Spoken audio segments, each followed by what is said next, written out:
ముందుగా మా hit TV చూస్తున్న ప్రేక్షకులందరికీ కూడా వినాయక చవితి శుభాకాంక్షలు. మరి వినాయక చవితి వస్తుంది 2025వ సంవత్సరం.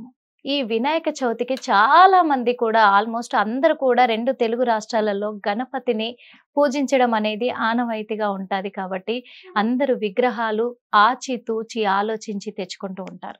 ఇంతకీ పూజ చేయాల్సిన విగ్రహము, గణపతి విగ్రహము ఎలా ఉండాలి, ఎలాంటి విగ్రహాన్ని తెచ్చుకోవాలి, పూజ విధి విధానాలు ఎలా ఉండాలి, ఏ గణపతిని ఎలా పూజించాలి, ఇవన్నీ కూడా అడిగి తెలుసుకోవడానికి మన ముందు ఈరోజు హిట్ టీవీ స్టూడియోలో మన కోసం మరి ఐకాన్ ఆస్ట్రాలజర్ గట్పల్లి సురేష్ బాబు గారు ఉన్నారు. అడిగి తెలుసుకుందామా మరి? ఎందుకంటే మరి సురేష్ బాబు గారు ఇచ్చే సలహాల మేరకు రెమెడీస్ కూడా ఎంత చక్కగానో మా హిట్ టీవీ ప్రేక్షకులందరూ కూడా పాటిస్తూ ఉంటారు. కాబట్టి గణపతి పూజ అనేది చాలా విలువైనది, ముఖ్యంగా మరి అడిగి తెలుసుకునే ప్రయత్నం చేద్దాం. నమస్తే సార్. జై శ్రీమన్నారాయణ. మరి 11 రోజుల నిమజ్జనము అనేది ఆనవాయితీగా వచ్చి ఇట్లా చేస్తున్నారు. 11 రోజుల పూజలు నిర్వహిస్తూ కూడా 11వ రోజున మరి నిమజ్జనం చేస్తున్నారు గణపతికి. ఈ నిమజ్జనం అనేది ఎలా వచ్చిందంటారు? ఇది నిమజ్జనం అనేది ఏంటి అంటే, మనము ఆర్టిఫిషియల్ విగ్రహాన్ని తీసుకొస్తాం. ఆర్టిఫిషియల్ విగ్రహం తీసుకొచ్చి దానికి పూజిస్తాం. వినాయక స్వామి వారి ఒక్కడే కాదు, ఏ అమ్మవారికైనా ఏ స్వామి వారికైనా ఎక్కడైనా మనం బొట్టు పెట్టగానే ప్రాణ ప్రతిష్ఠ అవుతుంది. విగ్రహానికి బొట్టు పెట్టగానే ప్రాణ ప్రతిష్ఠ మొదలవుతుంది. ఈ ప్రాణ ప్రతిష్ఠ అయిన తర్వాత ఇప్పుడు మనము గాలి పీల్చుకుంటూ ఉంటాము, నడుస్తూ ఉంటాం, మన పని మనం చేసుకుంటూ ఉంటాం. ఎలా చేస్తాము? ఆహారం కావాలి కదా, ఆహారం కావాలి. మనము స్నానం ఆచరించి పవిత్రపూతంగా వండుకొని తింటాం, అంతే కదా. అలానే మనమే ఇలా చేస్తున్నప్పుడు ఒక స్వామివారికి ప్రాణ ప్రతిష్ఠ చేసి ఆహారం పెట్టాలి కదా. ఈ ఆహారం పెట్టాలి అంటే నిత్య నైవేద్యం అనేది అందరి వల్ల కాదు. అందుకని ప్రాణ ప్రతిష్ఠ చేసి కొన్ని రోజుల వరకు వారు పూజించుకొని, అందులోనూ ఇవి ఆర్టిఫిషియల్ విగ్రహాలు కాబట్టి ఎక్కువ రోజులు అవి ఉండవు. అందుకని చెప్పేసి చేసినన్ని రోజులు చేసేసి ఆ దీప నైవేద్యం ప్రతిరోజు అవ్వదు కాబట్టి స్వామి అని చెప్పేసి ఇంకా మా వల్ల కావట్లేదు, మేము పూజించినంత వరకు పూజించుకున్నాము ఇంకా అని చెప్పేసి వాళ్ళ అమ్మవారి ఒడిలోకి చేరుస్తారు. గంగాదేవి దగ్గరికి విగ్రహాలన్నీ పంపించేస్తారు. ఇంట్లో పూజించుకున్న విగ్రహము ప్రతిరోజు మనం ఆలయంలో వెళ్ళలేకపోయినా ప్రతిరోజు ఇంట్లోనూ దీపారాధన చేసుకుంటాం, నైవేద్యం పెడతాం, స్వామివారికి అభిషేకం, అర్చన, ఆరాధన ఏదో ఒకటి అయితే చేస్తాం. ఆ ఇంట్లో ఉన్న విగ్రహాలకైతే మనం పూజించుకొని అన్ని విగ్రహాలతో పాటు నైవేద్యం పెట్టవచ్చు. ఇది 365 రోజులు చేసుకునేటువంటి ప్రక్రియ. ఇంట్లో ఏదన్నా ఆడవాళ్ళకి ఇబ్బంది అయినప్పటికీ కూడా ఆ సమయంలో స్వామివారు కూడా తెలుసు కాబట్టి కటన్లు వేసుకుని క్లోజ్ చేసుకుంటే సరిపోతుంది. ఇంట్లో పెట్టుకునే విగ్రహానికి చాలా ప్రాసిద్ధి ఉంది. ఈ రోజుల్లో ఏమైందంటే ఫ్రేమ్ కట్టిన ఫోటోలు ఒకటి గుర్తుపెట్టుకోండి, ఫోటోకి ఫ్రేమ్ ఎవరికి కడతాం? చనిపోయిన వాళ్ళకి కదా. ఫోటోకి ఫ్రేమ్ ఎవరికి కడతాం? చనిపోయిన వారికి. మన ఇంట్లో ఉండేటువంటి దక్షిణ వైపు ఉన్నటువంటి వాల్ గోడకి తగిలిస్తాం. ఈ తగిలించిన ఫోటోలకి ప్రాణం లేదు అని అర్థం.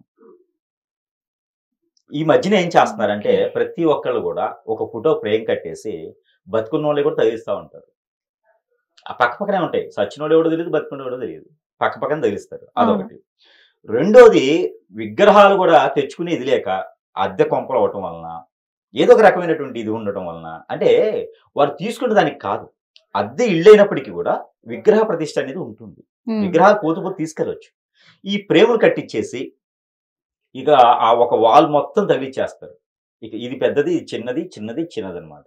ఫస్ట్ A4 ఉంటుంది, A3 ఉంటుంది, A4 ఉంటుంది, A2, A1 ఇట్లాగా మనకి ఈ సైజుల ప్రకారంగా ఫోటోలు చేపించేది పెడతా ఉంటారు. అంటే విగ్రహాలు ఉంటే నిత్యాభిషేకం జరుగుతూ ఉండాలంటే రోజు అభిషేకాలు జరుగుతూ ఉండాలి విగ్రహాలకి అని చెప్పేసి అంటూ ఉంటారు.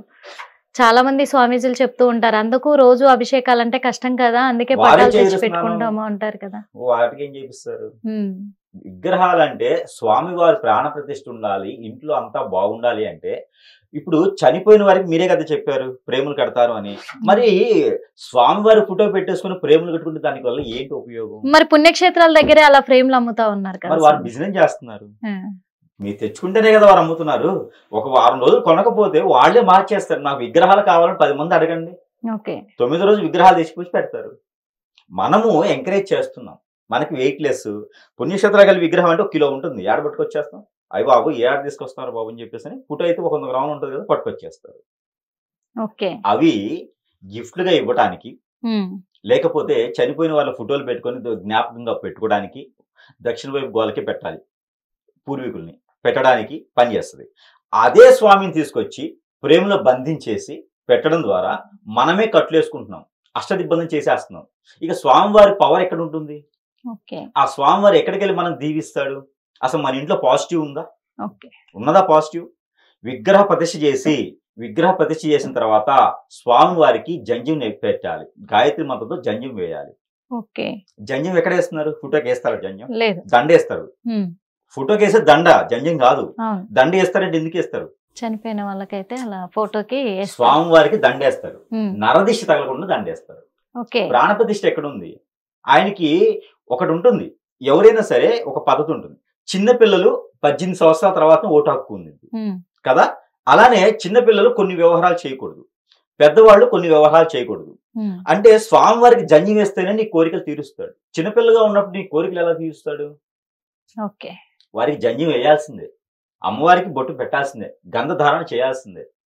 ఇది చేస్తేనే మనకి కోరికలు తీరుస్తారు. నేను నిత్యం పూజిస్తున్నానండి, నా కోరికలు తీరట్లేదంటే అక్కడ ఎవరున్నారు? అసలు